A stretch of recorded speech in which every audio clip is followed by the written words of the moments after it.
La peur des autres, la peur de soi, j'ai déjà ressenti.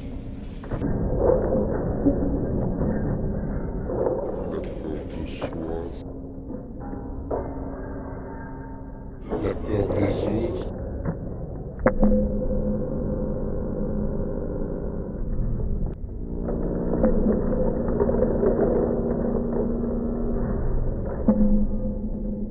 La peur des autres, la peur de soi, j'ai déjà ressenti.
Un malade mental fait peur. Le handicap psychique fait peur. Ça fait peur, effectivement, quelqu'un qui est en souffrance, une personne autiste, une personne trisomique, des personnes qui ne sont pas autonomes, qui ne peuvent pas gérer leur vie. Ça fait peur, ça terrorise. Inquiète, puisqu'il nous pose des questions sur notre propre santé mentale, sur notre propre attitude, sur nous-mêmes. Puis il y a des comportements qu'on n'est pas amené à rencontrer au quotidien, où il y a des comportements qui ne sont pas du tout familiers et que de ce fait, on ne sait pas les réactions qu'on aura en face. Par conséquent, il y a une question d'éducation du futur citoyen ou du citoyen à la compréhension de ce phénomène. Si on ne cherche pas à être éducateur spécialisé, assistante sociale ou autre, on n'entend pas parler de tout ça. On s'en occupe pas, on s'en préoccupe pas. On a été longtemps dans une situation où les personnes handicapées n'étaient pas très visibles, où le handicap était vécu à l'intérieur des familles d'une façon extrêmement douloureuse. Il y avait une énorme souffrance et qui faisait que, pour beaucoup, on ne savait pas très bien Mais bon, je vois bien qu'il y a des trucs qui vont pas, enfin.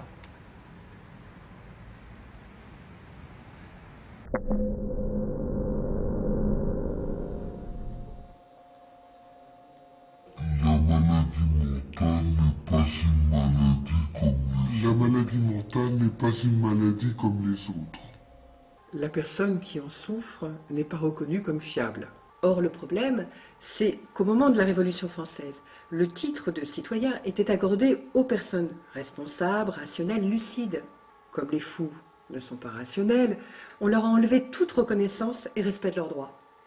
La République française a donc volontairement exclu une partie de la population en les empêchant d'accéder à leur pleine citoyenneté. Pleine citoyenneté. Pleine citoyenneté.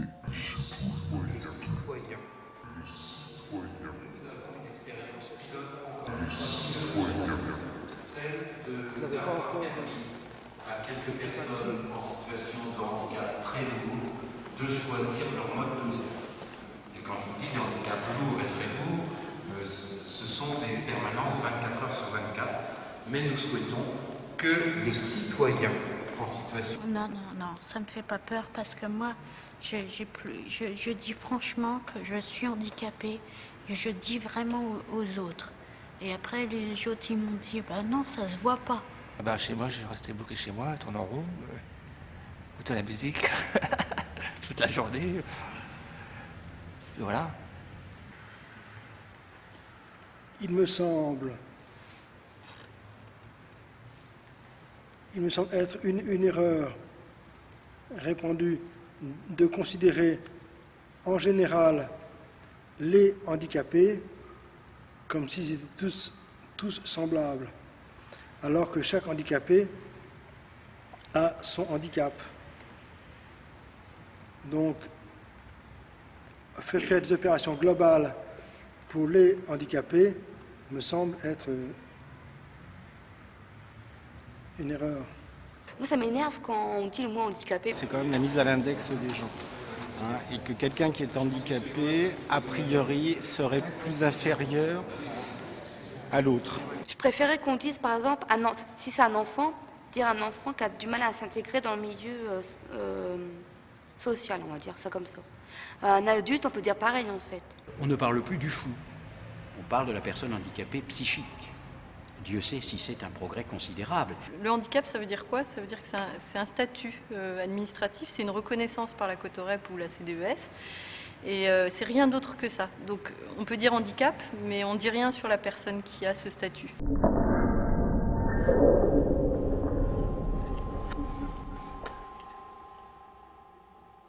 Qui peut dire qui est malade? Qui peut décréter cette distinction?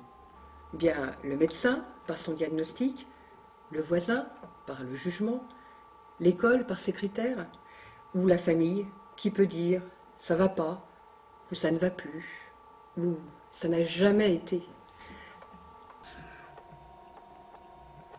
Ça fait longtemps que vous êtes là? Ça va faire 3 mois. Là, ça fait plus là. Ça fait plus que 3 mois, réfléchis. Combien de temps? Ça fait 2 ans qu'il a 2 ans. Tu veux pas t'en passer? Des cigarettes. On n'est pas si différent de ces gens-là non plus. C'est-à-dire que qui n'a pas été déprimé, qui n'a pas... Enfin, on reste quand même en grande fragilité tous, quoi. Donc si on est sur ces zones de fragilité, on peut échanger loin quand même. Hein. On a tous un deuil, on a tous un enfant qui va pas bien, on a tous un couple qui se sépare, on a tous plein de trucs, quoi, des bizarreries, des choses qui nous sont quand même bizarres, quoi. Bizarrerie,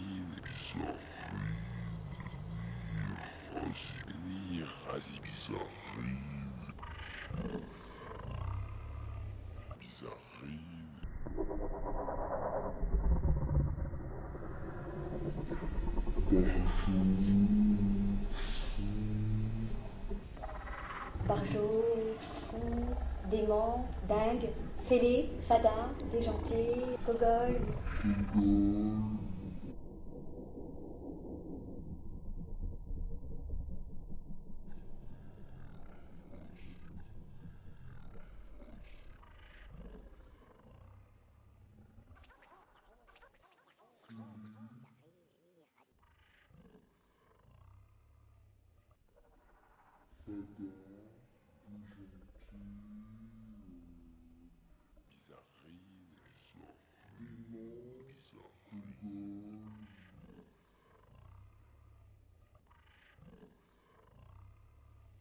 Félé, fada, dingue.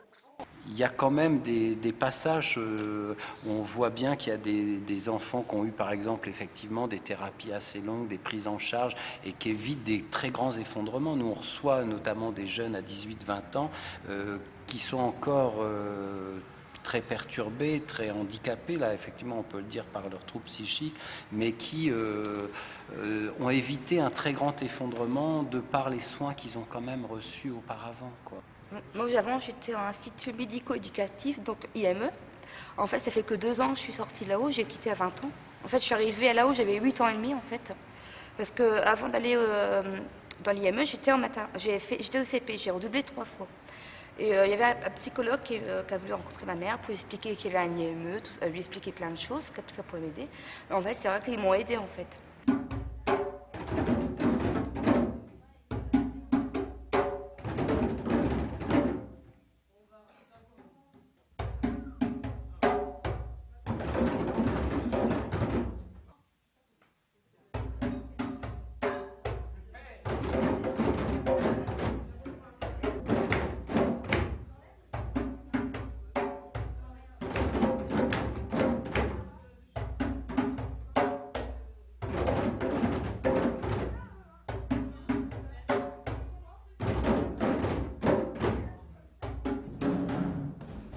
En santé mentale, il est question d'honneur, de vie quotidienne. Car tout ce qui, pour un médecin, est symptôme, tous ces symptômes qu'il classe dans une maladie, eh bien tout cela va avoir une répercussion sur des choses aussi bêtes que se nourrir, se loger, envisager sa sexualité, etc. Dans l'acte de prendre soin de quelqu'un, il faut aussi prendre en compte comment la personne vit sa maladie. Cette prise en considération du point de vue de l'autre, les institutions ont du mal à faire, et c'est ce que le réseau associatif apporte. Nous, on dit, c'est possible de lutter contre la maladie sans lutter contre le malade.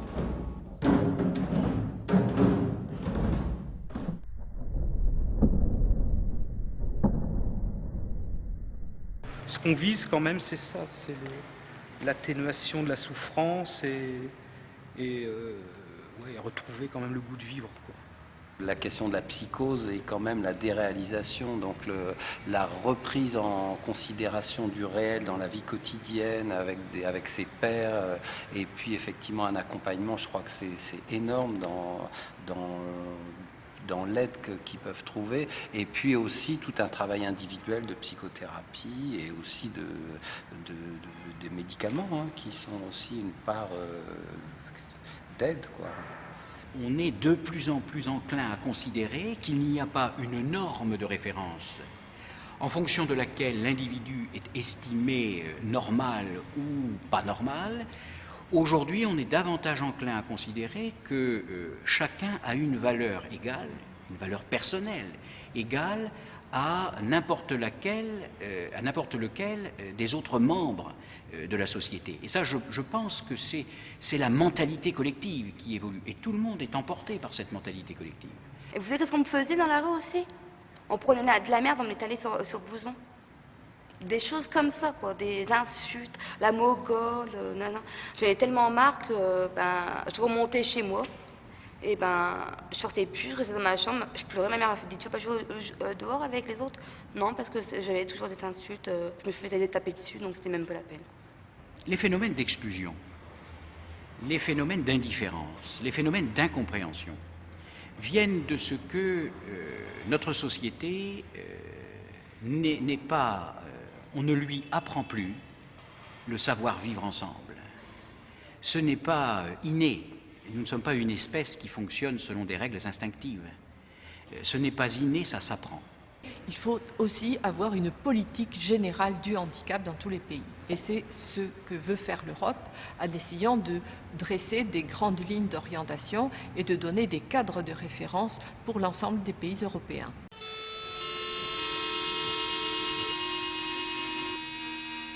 Donc on s'inscrit dans une ligne de force qui est la question de la non-discrimination qui est abordée par l'article 13 du traité d'Amsterdam. C'est ça qui donne la base juridique de l'intervention de l'Union européenne.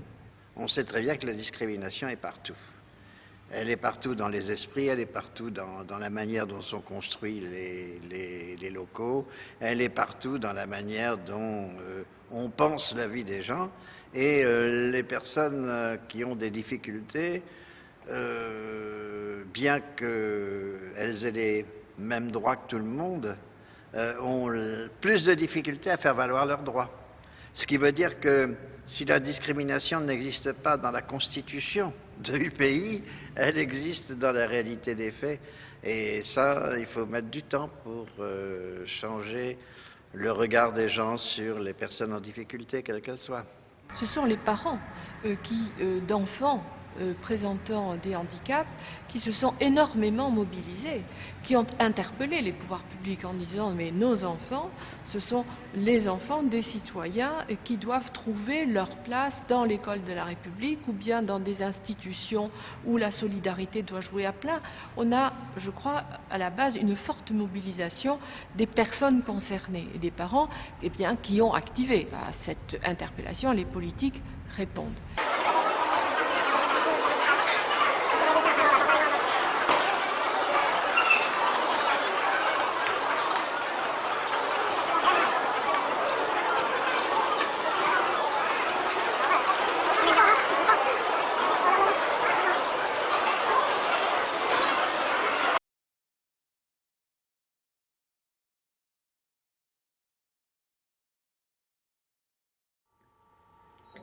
Soit on est dans un monde où chacun a une place, soit on est dans un monde où chacun a une place, soit on est dans un monde où chacun doit faire sa place, soit on est dans un monde où chacun doit faire sa place.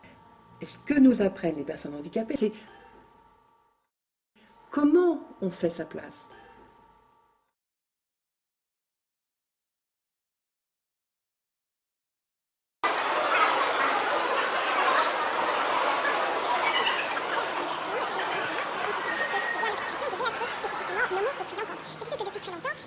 Il y a eu un souci de rassembler les associations des représentants de personnes handicapées dans ce qui s'appelle le Forum européen des personnes handicapées et qui joue un rôle, si vous voulez, un rôle de pression. C'est vraiment la possibilité pour la société civile de s'organiser, d'être entendue auprès des politiques du Parlement européen et auprès de la Commission pour faire avancer les textes. Je pense qu'il y a un début de reconnaissance, mais qu'on est encore loin du compte. C'est difficile d'organiser la parole, d'entendre la voix de ces handicapés. C'est difficile de laisser une place pour les parents dans des structures qui sont souvent tournées essentiellement vers la gestion et vers les problèmes de prix de journée et les problèmes financiers. Et donc ce temps qu'il faut prendre pour entendre cette parole, on n'a pas su le prendre.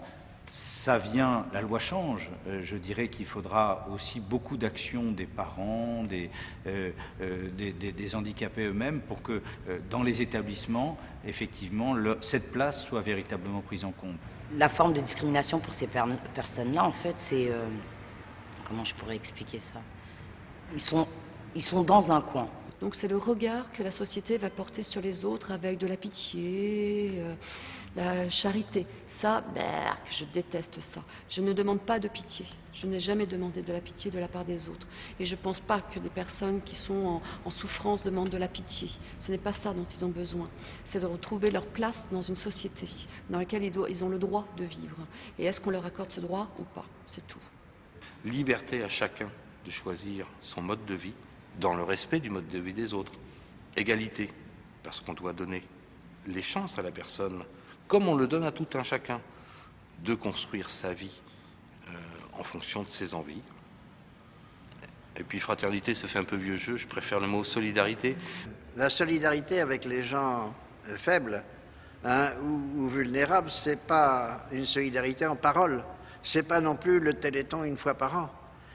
C'est une attitude permanente qui permet de faire place à côté de soi à qui que ce soit, si étrange soit-il, et si différent soit-il de nous-mêmes.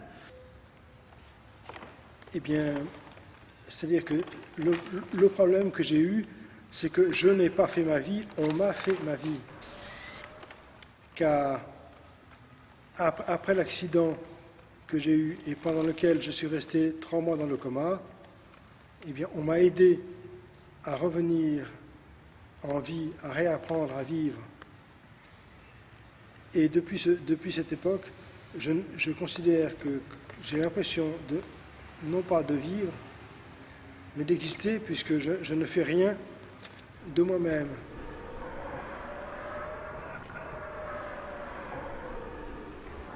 De bonne heure, j'ai eu peur, de ta mort, malheur. Vivre, c'est pas du repos. Sans rancœur avec 1000 fleurs. Grand mélange de nos pleurs, dans la dignité, relever la route, ne pas rester dans la soute. Même meurtri, sortir de nos hypertrophies, renaître à la clarté de nos éternités. Peur souterraine, peur malsaine, crapaud en cave surchauffé, désir blindé, désincarné, fin des esclavages corrompus, vive la peur qui ébranle la cage et libère du cœur la rage, cri sauvage aigu, ressuscité.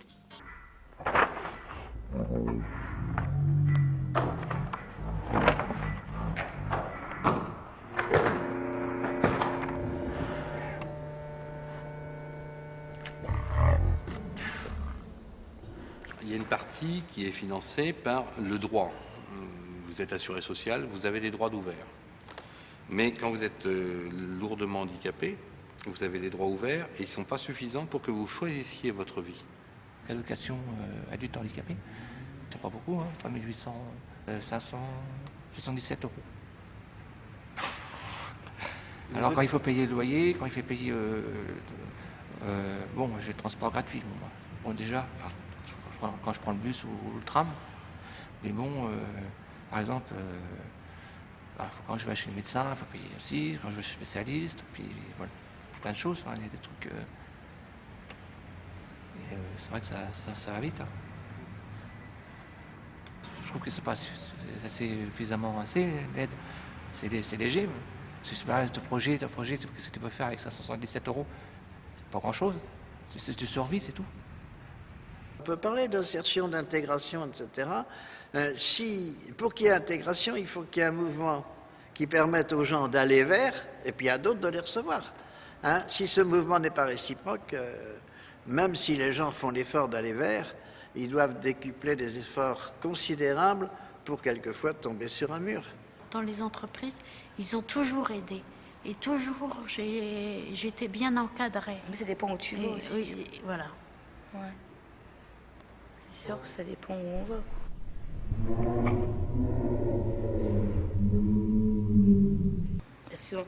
Mais moi, c'est parce que, en fait, quand je vais faire des stages, on est content de moi. Mais quand on sait que je suis reconnue handicapée, là, ils disent, il n'y a pas de boulot. Ils trouvent toujours un baratin pour ne pas m'embaucher parce que je suis reconnue handicapée. Quoi. Moi, j'ai vu mon parcours, j'ai pas eu de chance parce que j'ai fait des stages, j'ai fait des petits boulots, puis c'était à l'échec à chaque fois. Soit j'allais pas assez vite, je faisais un peu n'importe quoi, mental. Enfin, du moins, je n'avais pas assez de mémoire. Et moi, je faisais un peu n'importe quoi. Alors, je stresse aussi. Et voilà. Il y a une législation sur l'emploi, mais il y a combien de patrons qui préfèrent payer les amendes que d'engager des gens qui sont en difficulté Parce que moi, j'ai fait des trucs, j'ai eu des gens qui m'ont exploité. Enfin, j'ai touché des salaires, c'était des petits salaires de... Et bon, Et puis... Sur le travail, il y a quand même, je dirais même à l'intérieur du foyer, au niveau des exemples qu'on a, il y a des gens pour lesquels l'identification au travail va être très importante. On a des cas pour lesquels, à la limite, il va falloir faire des efforts là-dessus. Alors, même si c'est du travail adapté, parce qu'il ne faut pas trop se leurrer sur le monde du travail normal, entre guillemets, il est déjà très dur pour les gens qui n'ont pas ces handicaps. Qu'est-ce qu'ils vont aller faire là-dedans? Après, il y a des gens, à la limite, qui se culpabilisent aussi, je dirais, de ne pas être dans la norme, même s'ils n'en ont pas vraiment envie. Alors peut-être que là, il faut être carrément immoral. Oui, des pressions familiales et tout. Enfin, ouais, tu travailles pas, tout ça.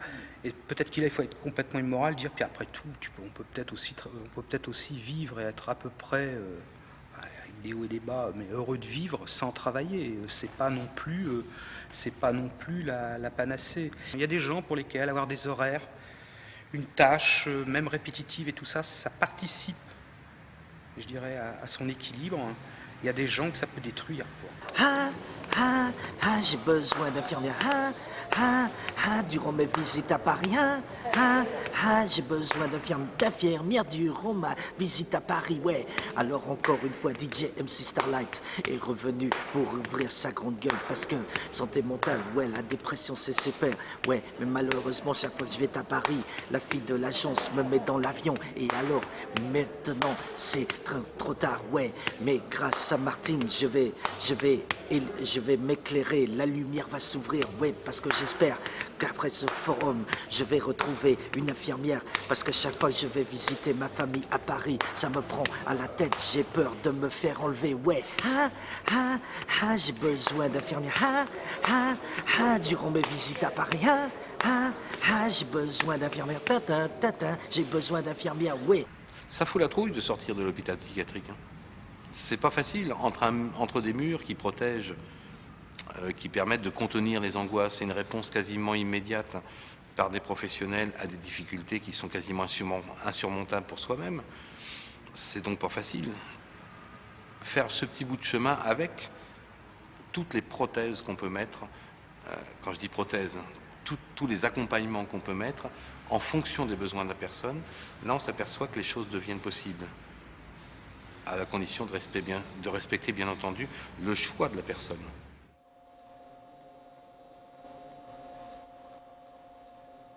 Effectivement, des lois existent, mais concrètement, il n'y a pas grand-chose. Lorsqu'il y a des personnes qui ont été, spoliées de leurs droits, il n'y a aucun recours juridique. Souvent, la résistance, c'est de considérer que leur parole ne vaut pas. Moi, ça m'est déjà arrivé, quoi, qu'on réponde à ma place, quoi. Et dans ces moments-là, ça m'énerve, quoi. Je dis à la personne, écoute, j'ai parlé, t'as pas besoin de parler à ma place, quoi. Mais les gens, ils ont du mal à comprendre, je crois. Leurs paroles, quelquefois, dérangent les équipes, dérangent les équilibres, réclament plus de moyens, réclament d'autres méthodes de gestion, et que forcément, elles troublent l'institution. Donc, à chaque fois, je dirais, c'est un peu un combat de faire passer ces idées-là. On ne voudrait pas que ça change sans arrêt, quoi, parce que ça change souvent, quoi. Ça change souvent de curatelle. On ne nous prévient pas ou on nous prévient à la dernière minute, quoi. Nous, je suis sur curatelle. C'est pour gérer l'argent, le loyer, tout ce qui est vêtements, tout ce qui est budget, quoi. Curatelle, on est indépendant. Les tuteurs, ils peuvent pas faire ce qu'ils veulent. Les tutelles, c'est pareil. Moi, j'ai eu tutelle, je sais ce que c'est. C'est quoi une tutelle ? Ça veut dire on peut pas faire ce qu'on veut, on peut pas se marier, on peut pas avoir un bébé, on peut pas... Il faut avoir l'accord du juge. Parce qu'on pense aux handicapés, qu'il y en a qui ne peuvent pas se débrouiller dans la vie avec des enfants. Non, ils ne doivent pas faire d'enfants, tout ça. C'est pas terrible, quoi. Et un exemple récent qui nous préoccupe beaucoup, c'est celui de jeunes femmes handicapées mentales qui sont dans un centre d'action pour le travail à Sens. Et dans ce CAT, ces jeunes femmes ont été stérilisées. Parce qu'handicapées mentales, on avait peur qu'elles aient des enfants. Il y en a 17 comme ça. Nous avons porté plainte, nous avons demandé des explications, puisque la loi ne permet pas ce type de comportement à l'égard de jeunes femmes. Et on a refusé jusqu'ici que ces jeunes femmes puissent être représentées dans la procédure, puissent avoir un avocat, puissent avoir un tuteur ad hoc qui s'occupe de faire valoir leurs droits. Donc l'institution judiciaire, là aussi, ne reconnaît pas véritablement la situation du déficient psychique, de l'handicapé mental, en ne lui fournissant pas tout bêtement le droit de se défendre dans une procédure où il y a eu atteinte à son corps. Ils peuvent faire des enfants, parce qu'en fait, il faudra un soutien un aide, quelqu'un qui est là pour nous aider, les parents, il faut la famille qui nous soutienne. Sinon, on n'arrivera pas. On n'arrivera pas. C'est ça qui nous rassure, c'est qu'il faut que la famille nous aide. Et c'est ça qu'on a besoin. Ben moi, j'ai plus des reproches de ma famille, du côté de ma mère. Il me dit non, tu sais pas faire ci, tu sais pas faire ça, tu sais pas se débrouiller, tu sais pas apprendre. Et ben moi... ça te casse. Et ben j'ai parti de la maison, j'ai dit tant pis, je pars de la maison. Et franchement, j'ai fait une rupture, quoi. J'ai dit, je me pars. Même s'il m'arrive quelque chose, n'importe, je pars de la maison. C'est une preuve pour ta mère, tu lui fais c'est une preuve de ma mère que je dis, je suis autonome, je sais faire ci et je sais faire plein de choses. Et là, il vient seulement cette année à dire, bah tiens, tu vas me faire chauffer du riz, tu vas me faire ci, tu vas me faire ça. Il me donne seulement des tâches maintenant. Ma mère, ben, elle est plutôt inquiète et puis elle connaît pas trop le sujet de l'handicap en fait. Donc ça lui fait peur tout ça. Et ça, quand je suis partie de chez ma mère, j'ai eu un peu peur pour moi, mais bon, j'étais avec mon copain, puis je veux dire, c'est pas parce que je suis reconnue handicapée que je suis une abrutie, quoi, je sais rien faire. C'est essayer de m'occuper, de moi, faire quelque chose, voilà. Être utile. Je ne me sens pas capable, je ne me sentirais pas capable de vivre tout seul, mais je le regrette.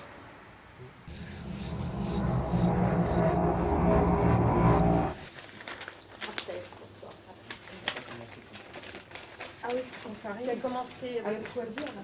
Oui. J'avais la révérence. Ah non, voilà. Attends, je vais c'est Grimace artiste. C'est-à-dire non, c'est Grimace artiste. T'as lu Grimace artiste? J'ai lu le premier de Grimace artiste. Oui. Ah bon, bah c'est celle-là, c'est pas celle-là. Oh, quelle révérence! Serais-je rance? Je vais et je viens, je vais et je viens, mangeant quelques croissants, inondant mon sang. Mangeant quelques croissants, inondant mon sang. Étais sûr de ce que j'étais. Étais sûr de ce que j'étais. Voulais-je être sûr de ce que j'étais. Regardais-je quelquefois en toi, j'étais. Je suis aujourd'hui ce que je suis. Je suis quelque part où je voudrais te voir. Je suis où je suis. Je serai un jour ou l'autre abîmé. Le parfait était trop tard. Le parfait n'existe pas. Je serai. Je serai un jour ou l'autre abîmé. Le parfait n'existe pas. Je serai. Je suis aujourd'hui ce que je suis.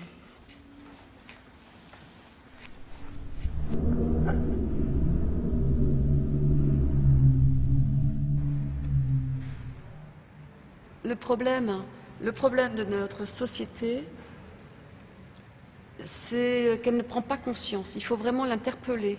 Alors on dit souvent ce mot changement de regard, ou une autre capacité à tolérer quelqu'un qui n'a pas la même compétence, qui n'a pas le même comportement, qui n'a pas le même besoin.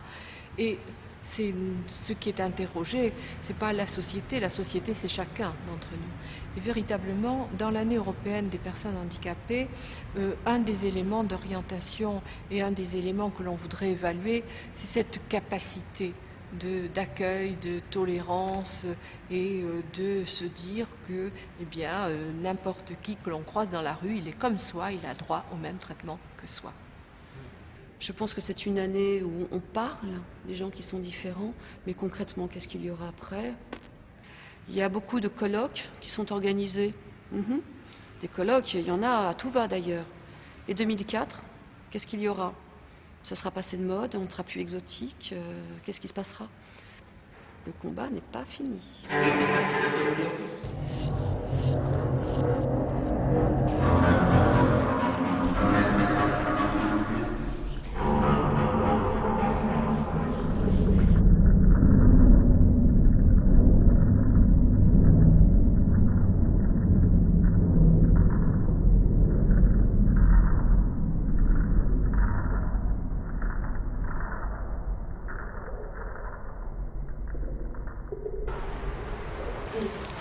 Liberté.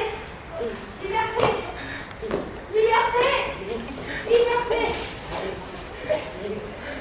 Liberté. Liberté. L'entraide et la dignité, c'est ma responsabilité.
Il faut qu'il y ait cette idée d'une solidarité contre un risque qui est le risque perte et manque d'autonomie. Ça se construit petit à petit, ça ne se fait pas en un jour. Il ne suffit pas d'une loi, il ne suffit pas de textes d'application. Il faut mobiliser tout le monde, changer les mentalités. Les textes constituent un cadre, si vous voulez. Il y a des moments où les moyens augmentent, les moyens diminuent. Ça dépend vraiment des choix politiques qui sont faits. En France, la situation est dramatique pour toutes les personnes qui sont différentes par rapport à d'autres pays. Là, on manque de structure en France, là aussi, on peut le dire, ça c'est indéniable. En France, on a mis en place des procédures au fur et à mesure qu'on a identifié des problèmes, et c'est vrai qu'on a eu des espaces cloisonnés entre le sanitaire et le social. Le problème du monde du handicap, c'est que ce sont des gens qui sont incapables de rentrer dans des petites cases. Le problème, c'est qu'on a créé des petites cases, et quand on est à la marge, on n'a plus de place aucune. On est en présence de deux cultures, la culture du soin, la culture de l'accompagnement. On s'est retrouvés dans on a compartimenté tout ça. Il faut arrêter. Il faut arrêter. Une personne a besoin dans sa vie du mécanicien, mais elle a besoin aussi de la grande surface ou de l'épicier du coin. Donc je crois que c'est tout un ensemble de besoins qui doivent être compensés, soit par le sanitaire, soit par le social, ou parfois, et même souvent, et c'est souhaitable, par le sanitaire et le social en même temps.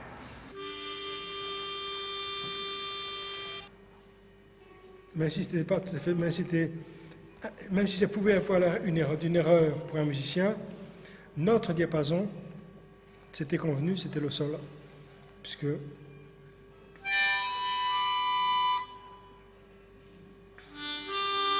sol, voilà, c'était donc notre diapason.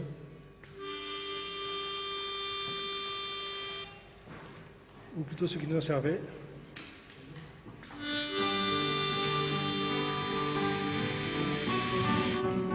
voilà.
Il faut que nous soutenions les réponses adaptées au handicap psychique.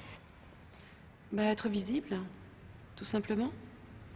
Être visible. Ça permettra de faire prendre conscience aux personnes qui ne connaissent pas le handicap qu'il existe. Si on les rassemble, on les parque dans des institutions où personne ne les voit, il est évident que là, il restera une césure complète entre la société et ceux qui ont un handicap. En fait, je dirais que ces centres-là, c'est plus des centres fermés que des centres ouverts pour ces personnes-là. Ça enferme ces personnes-là et qu'il faudrait peut-être plus... peut-être plutôt que d'ouvrir des centres fermés, ouvrir des centres ouverts. Et maintenant, j'espère qu'après ce forum, je vais trouver mon infirmière pour me faire des câlins. Ouais, parce que c'est le DJ MC Starlight. Ouais, vous ne serez pas déçus parce que j'ai besoin. Yo, j'ai besoin d'infirmière. Durant mes visites à Paris. J'ai besoin d'infirmière. Durant mes visites à Paris.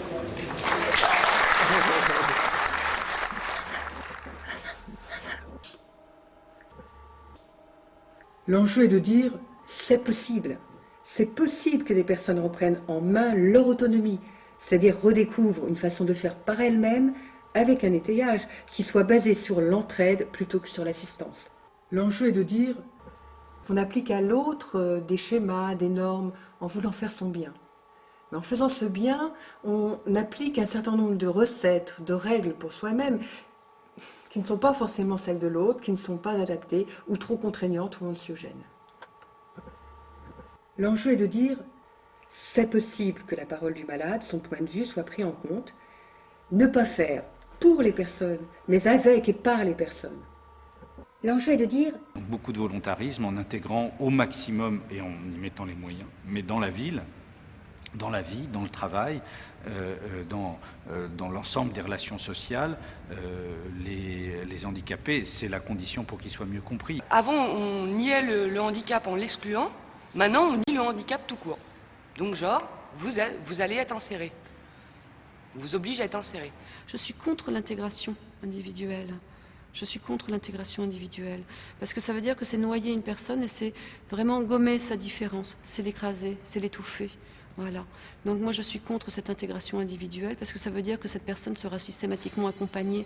Donc là il n'y a aucun apport de part et d'autre. C'est ah oui il est là, il faut faire avec. Moi je suis beaucoup plus sur justement une intégration collective. C'est la rencontre entre deux communautés. C'est ça qui est important, que cette rencontre puisse se dérouler dans des lieux, je pense, des écoles par exemple. Le problème c'est que l'intégration scolaire par exemple, elle n'est pas facile. Elle n'est pas facile. Il existe des classes spécialisées. Mais est-ce que l'institutrice dans la classe spécialisée a une formation? Bien souvent, ce sont des étudiants qui n'ont pas fait l'IUFM qui prennent en charge ce genre de classe parce que personne n'en veut. Et pourquoi personne n'en veut? Parce qu'on ne connaît pas. Parce qu'on a du mal à connaître l'autre. Et le handicap physique est beaucoup plus acceptable. C'est tellement plus sympa un fauteuil roulant avec les mômes de la cour qui vont s'occuper de leurs camarades en difficulté. Par contre, la prise en charge d'un enfant un peu perturbé, c'est nettement moins facile. Et puis c'est parfois plus repoussant parce qu'on a souvent de la violence.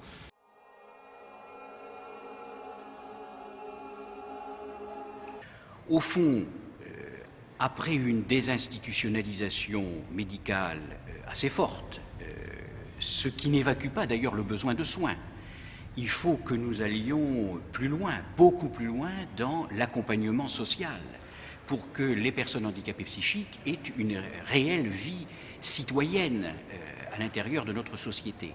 Oui, mais à condition que ça ne se transforme pas en abandon. C'est-à-dire qu'on trouve aussi un certain nombre de situations où des personnes qui sont atteintes de graves handicaps se retrouvent soit dans la rue, soit abandonnées par les institutions et un coup repris dans un hôpital, relâchées dans la rue, des situations de ce type. Donc, encore une fois, il faut que cette tendance vers des petites unités, vers le retour dans la ville, soit très accompagnée, très aidée, et que ça ne soit pas une excuse pour diminuer les moyens donnés à la psychiatrie. Psychiatrie.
Depuis que je vais à l'espace convivial, c'est vrai que bon, ça m'a apporté quand même. Je vois des gens, je m'écoute, je suis moi seul. Je fais des sorties, randonnées, on va une fois à la piscine. Et puis là, j'étais une semaine en vacances en Bretagne et ça faisait 20 ans que j'étais pas parti. Ça fait 20 ans que j'ai pas pris de vacances. J'ai partir en vacances. Parce que moi, les vacances, je n'ai pas connu les vacances. Moi, je suis resté à Caen, on tourne en rond. Enfin, mais c'est vrai que le mot handicapé, ça fait peur aux gens. Mais moi, je me sens comme tout le monde. Moi, comme je dis, c'est les prendre comme ils sont. C'est prendre comme ils sont et essayer de faire avec ce qu'ils ont déjà, eux, plutôt que de leur imposer des choses ou les obliger à faire des choses. Je crois que de toutes les manières, il y a aussi des handicapés qui peuvent apporter quelque chose. Il n'y a pas que les normaux qui vont apporter quelque chose. Il faudrait peut-être aussi qu'il y ait une prise de conscience que la différence est enrichissante. J'attends que ça... Moi qu'on soit reconnu quand même comme les autres, puis être écouté, moi. Parler ce qu'on a eu, ce qu'on a vécu. Bien sûr, les personnes normales, entre guillemets, ne peuvent pas en prendre conscience. C'est ça qu'il faudrait, c'est qu'il y ait une prise de conscience générale, parce que ça suffit l'ignorance. Parce qu'en plus, la méconnaissance, soit l'ignorance, ça suffit. Je pense que si les gens ne connaissent pas, c'est parce qu'ils ne veulent pas non plus s'y intéresser. Moi, je suis très heureuse. Je suis très heureuse parce que moi, j'ai toujours posé positif. J'ai jamais négatif. Je prends la vie quand elle vient. Franchement, j'ai toujours pensé positif. Même s'il a un échec, j'ai dit tant pis. Et je dis, cet échec-là, je l'ai fait, je le ferai plus, quoi. Franchement, voilà, je le ferai plus. J'ai dit, ça y est, c'est un exemple. Après, je dis, je pense toujours positif. Il faut toujours aller de l'avant, jamais de l'arrière. Et si on y va toujours de l'arrière, ça avance pas. Ça avance pas les choses. C'est vrai.